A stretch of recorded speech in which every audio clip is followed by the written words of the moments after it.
They called him Jesus. He came to love. Let's grab our basic instructions before leaving Earth, and let's see what the Creator, Father God, has in store for us today. Well, welcome back. We're going to start in the book of Daniel. But before we go in the book of Daniel, I want to explain my feelings, okay? Now, Daniel walked after the Creator, Father God, for a while. But then something happened to Daniel. And I think that Daniel is showing you a picture of the Antichrist. And as we go through this, I will show you what I'm talking about and how that he turned, okay? Because this is my reading and my understanding. You do not have to believe it. You do not have to accept it. I am just saying it is what I see. You may see something totally different than what I do. But here we go. We're going to start with Daniel chapter 1. Oh, and another thing. I kind of want to put this in there so you guys will know this too.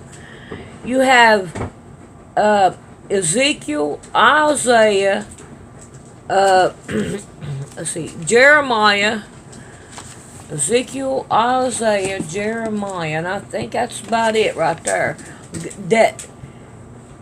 All these people were took into captivity, and this is one of the books that they had that went into captivity.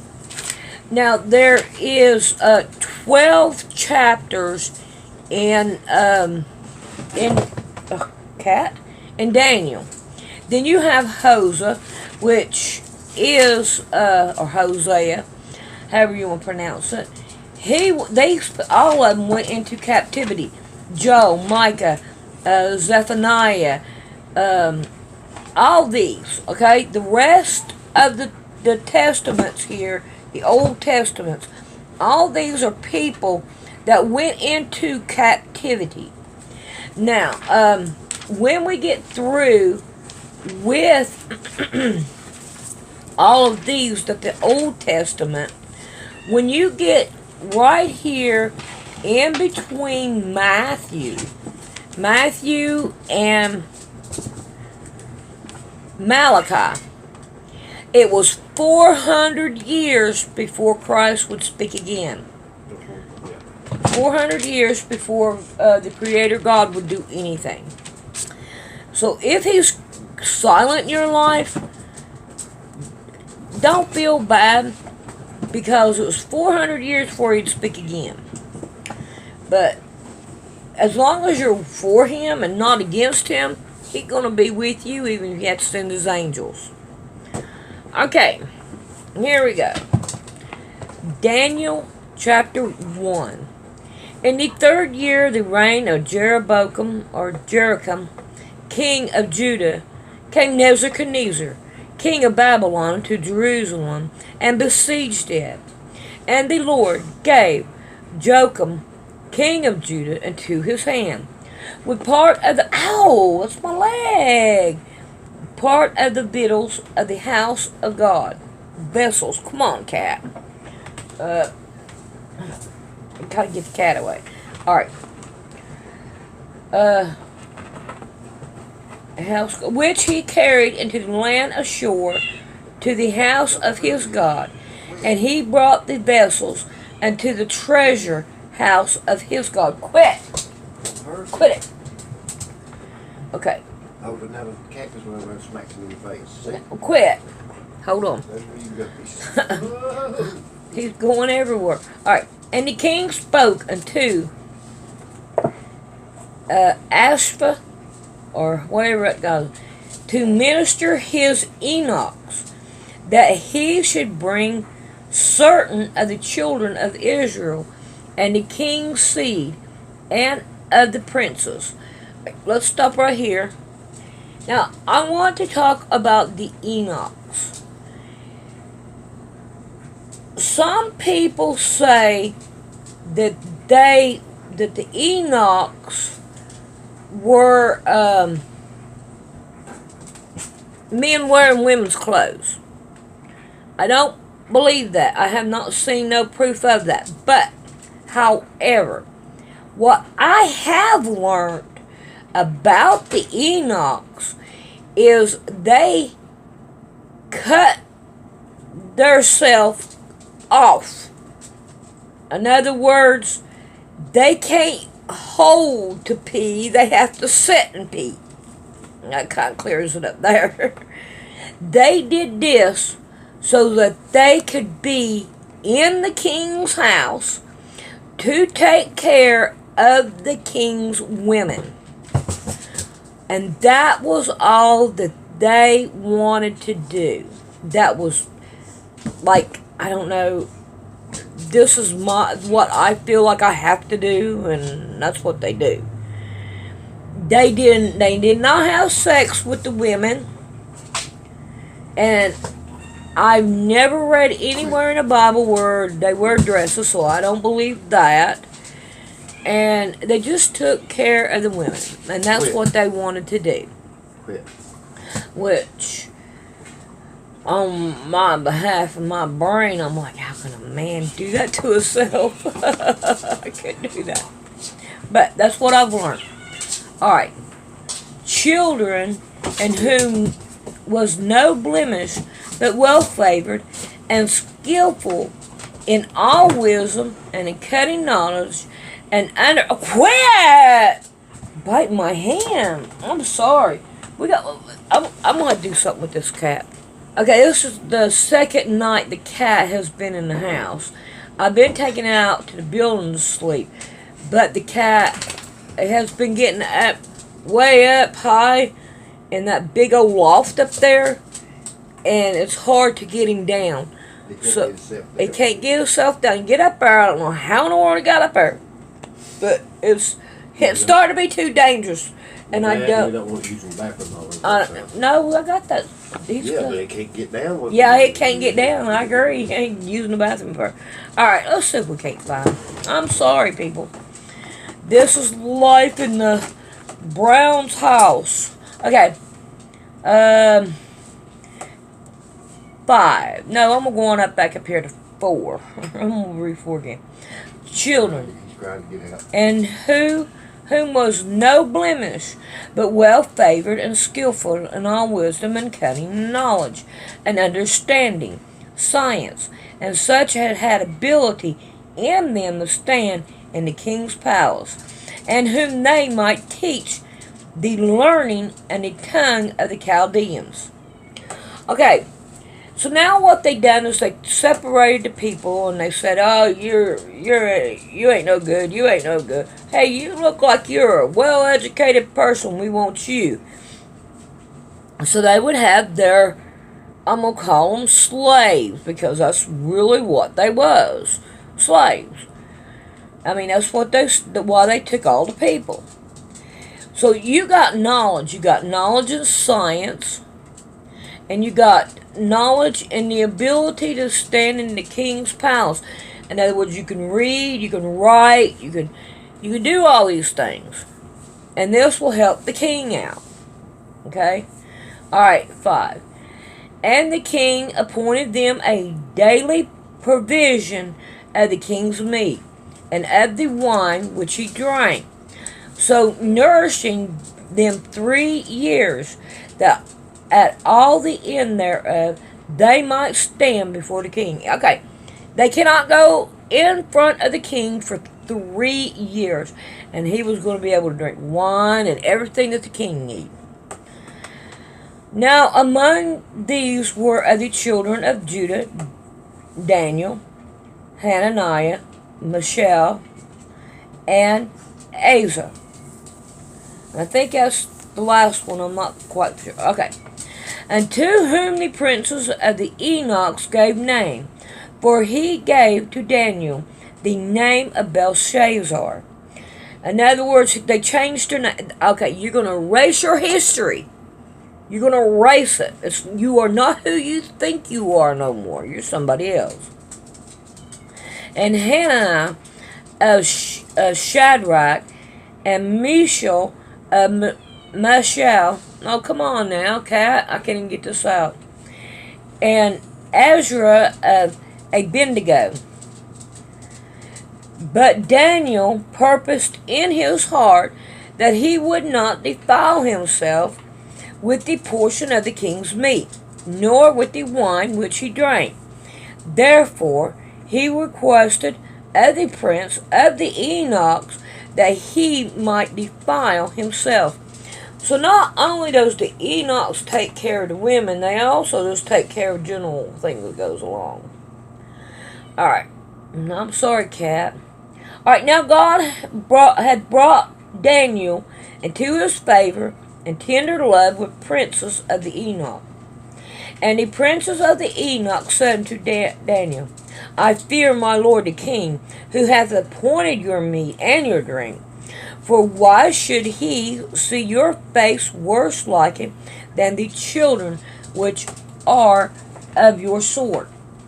Then shall ye make endangered my head to the king. If you don't eat what the king gives you, I'm going to die, because the king will kill me because I didn't make you do it. Alright. Then said Daniel to Melzar, who the prince of the Enoch had set over Daniel, Hananiah, Mishael, and Ezra, prove thy servant, I beseech thee, 10 days, and let them give us pulse to eat. Pulse means vegetables and fruits and juices and water, and water to drink. Then let our countenance be looked upon before thee, and the countenance of the children that eat the portion of the king's meat, and as thou seest, deal with thy servant. So he contended to him in this matter, and proved them 10 days. And at the end of the 10 days, their countenance appeared fairer and fattier in flesh than all the children which did eat the portion of the king's meat. Thus Melzar took away the portion of their meat, and the wine that they should drink, and gave them pulse. As for those 4 children, God gave them knowledge and skill and learning and wisdom, and Daniel had understanding in all vision and dreams. Now at the end of the days that the king had said he should bring them in, the prince of the Enochs brought them in before Nebuchadnezzar. Alright, so now 3 years is done past. And now here they are going in front of the king.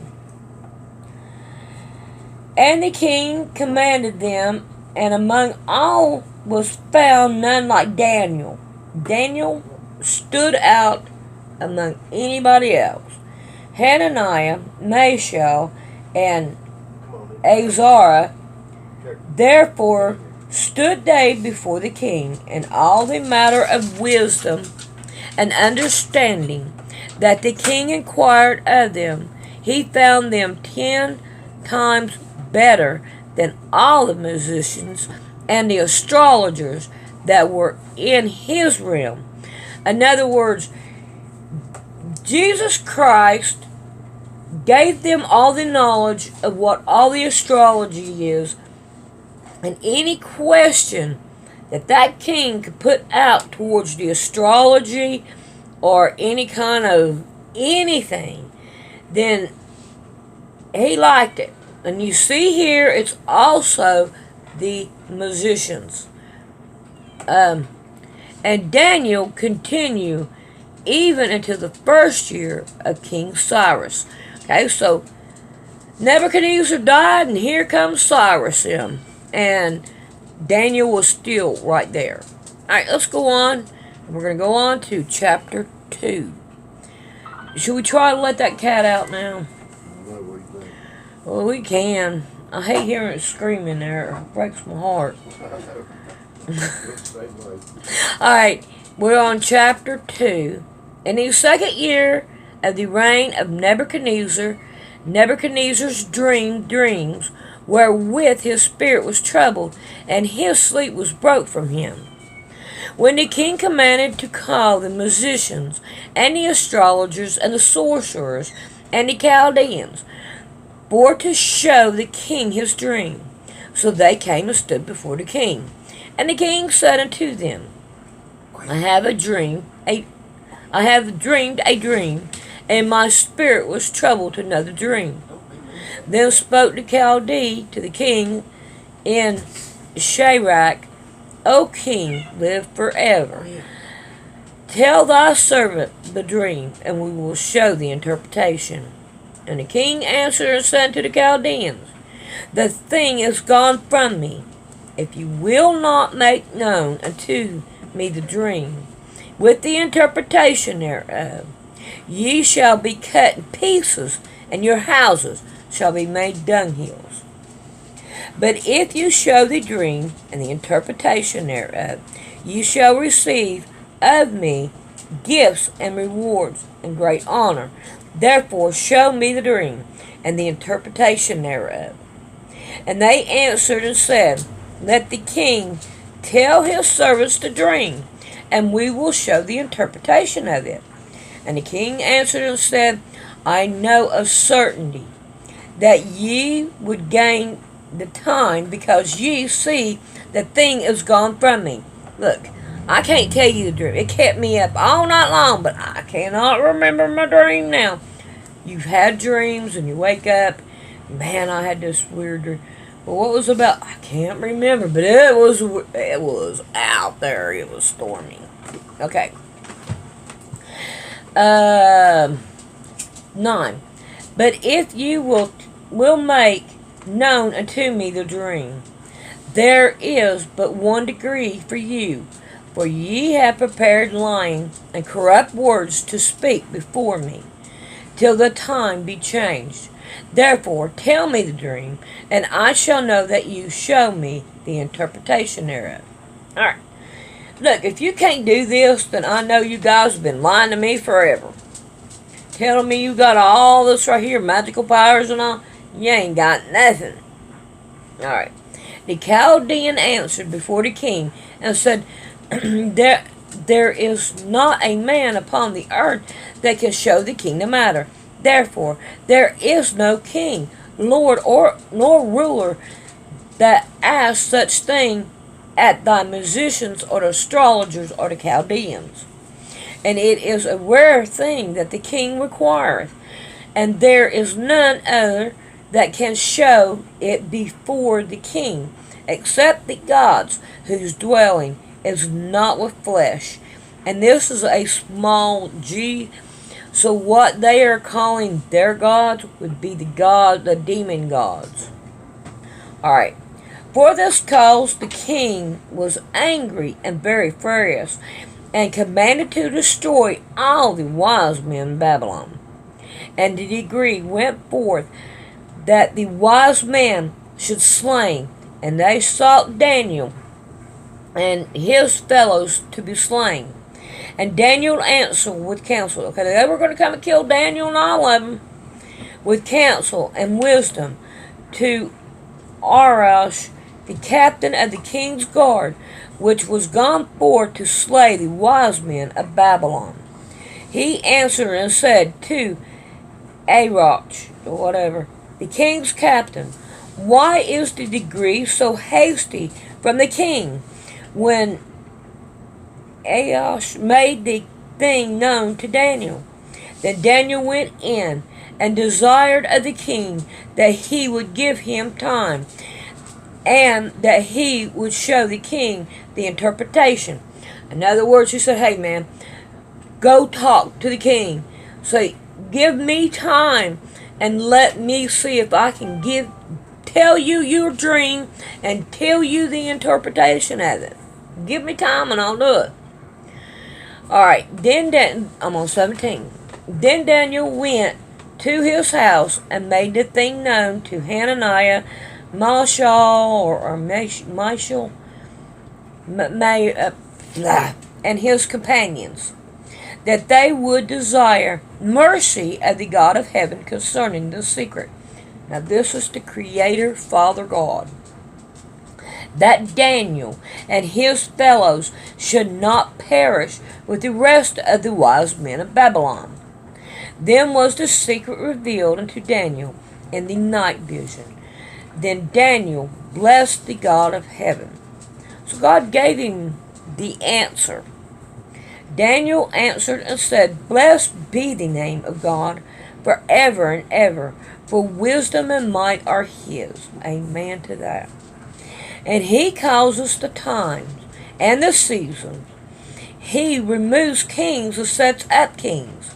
He giveth wisdom unto the wise, and knowledge to them that know understanding. He revealeth the deep and secret things. He knoweth what is in the darkness, and the light dwelleth with him quick. Now, God knows everything. He can give you wisdom if you just ask, hey, God, show me what I need to know to get closer to you. And he'll smack you in the face with it. Alright, 23. I thank thee and praise thee, O thou God of my fathers, who hast given me wisdom and might, and hast made known unto me what we desire of thee. For thou knowest now made known unto us the king's matter. Therefore Daniel went in unto Arioch, whose the king had ordained to destroy the wise men of Babylon. He went and saith unto him, Destroy not the wise man of Babylon. Bring me in before the king, and I will show unto the king the interpretation. So he saved all these people's lives because the king wanted to kill them. And Arioch, I wish I knew what that word was, brought in Daniel before the king in haste, and said thus unto him, I have found a man in captivity of Judah, that will make known unto the king the interpretation. And the king answered and said to Daniel, whose name was Belteshazzar, Art thou able to make known unto me the dream which I have seen, and the interpretation thereof? Daniel answered in his presence of the king, and said, The secret which the king hath demanded cannot the wise man or astrologers or the magicians or soothsayer show unto the king.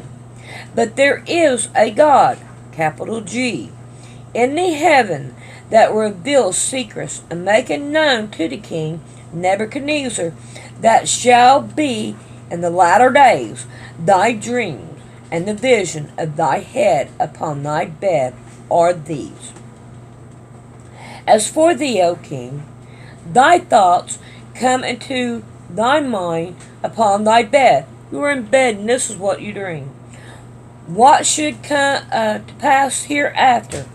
And he that receiveth secret maketh known to thee that shall come to pass. He says, you got a dream of the future. Okay?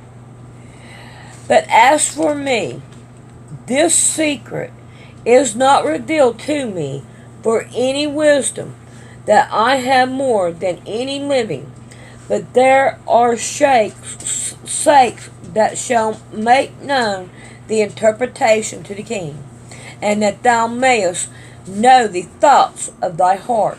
In other words, he's saying, God knows your heart. Art thou King sawest, behold, a great image. This image, whose brightness was exceedingly, stood before thee, and from their arm was terrible. This image head was of fine gold, its breast and its arms of silver, its belly and its thighs of brass, his leg of iron, and his feet part of iron and part clay.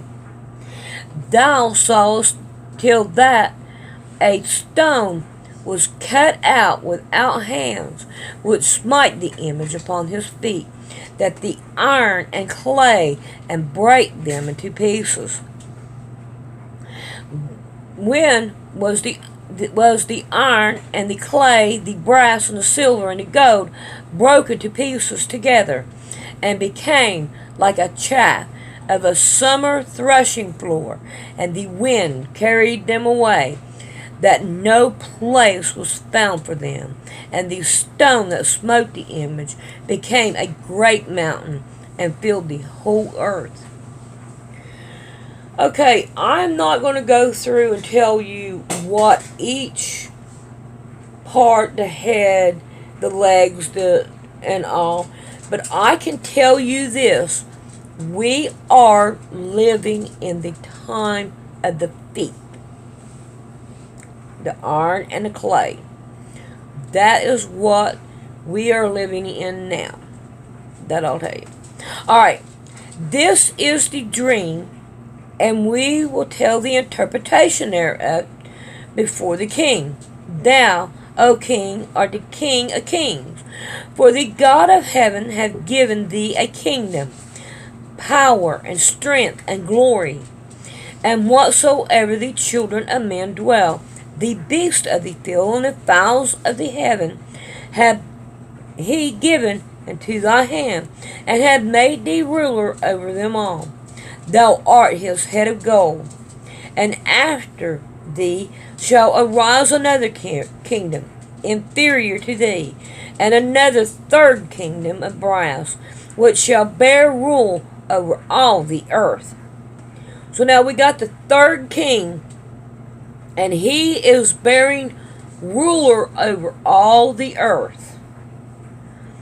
And the fourth kingdom shall be strong as iron, for as much as iron breaketh in pieces, and subdueth all things, and as iron hath breaketh all these, shall it break in pieces and bruise.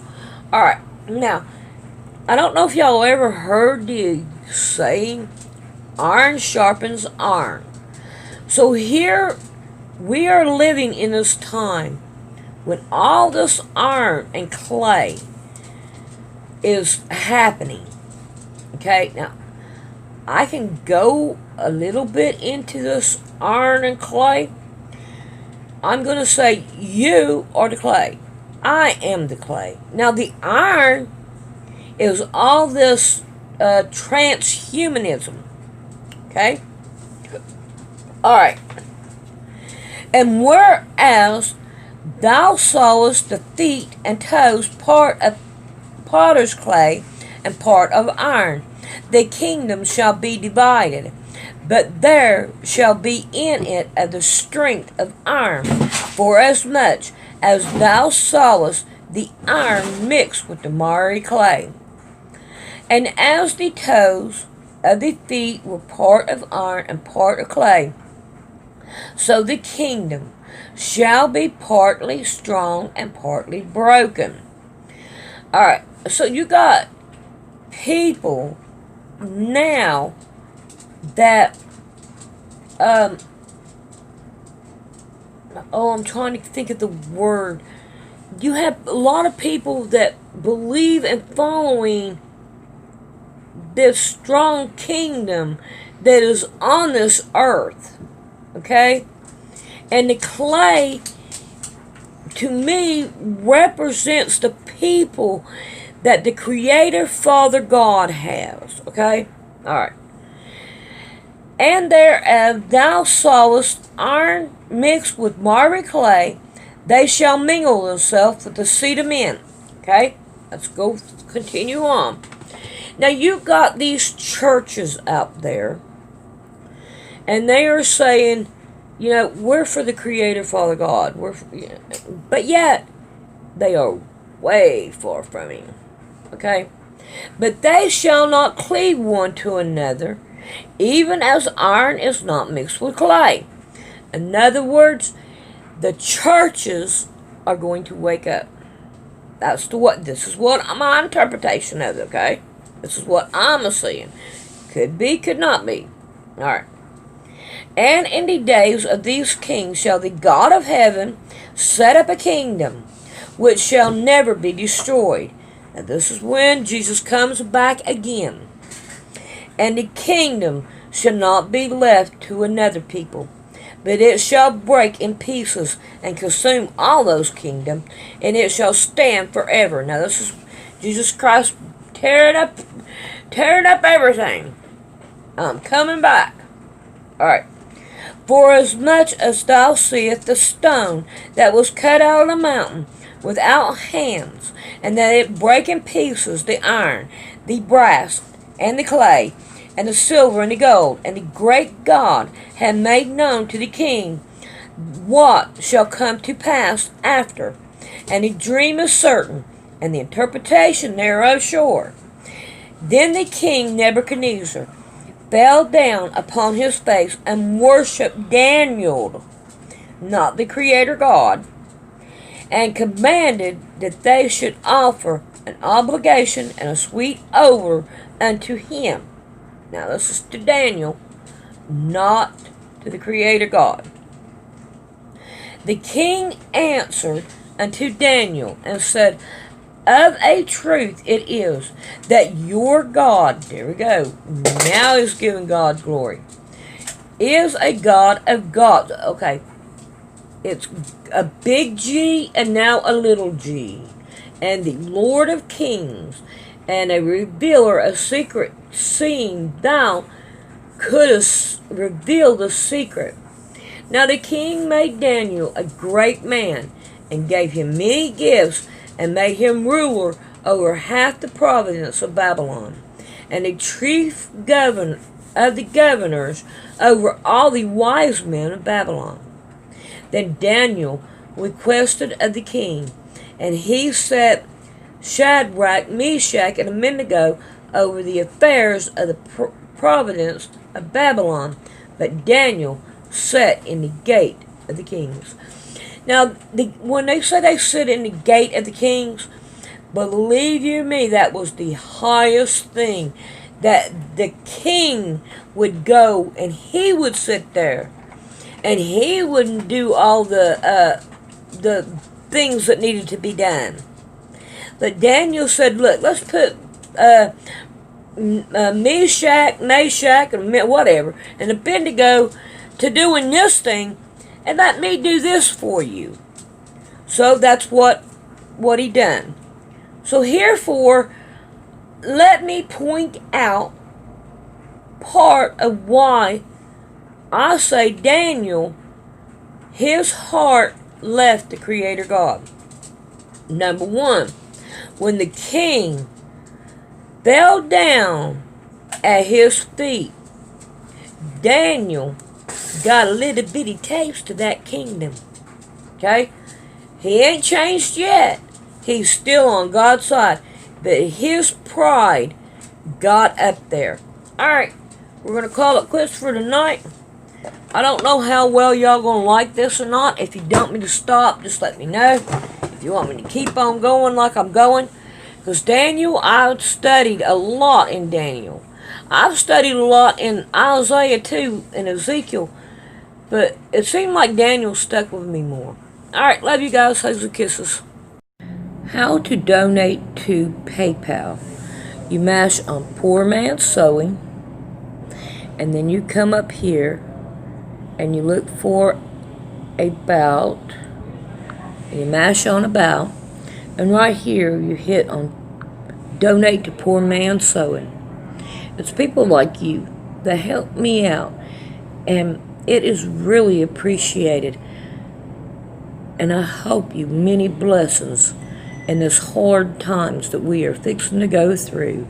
A lot of hugs and kisses to you.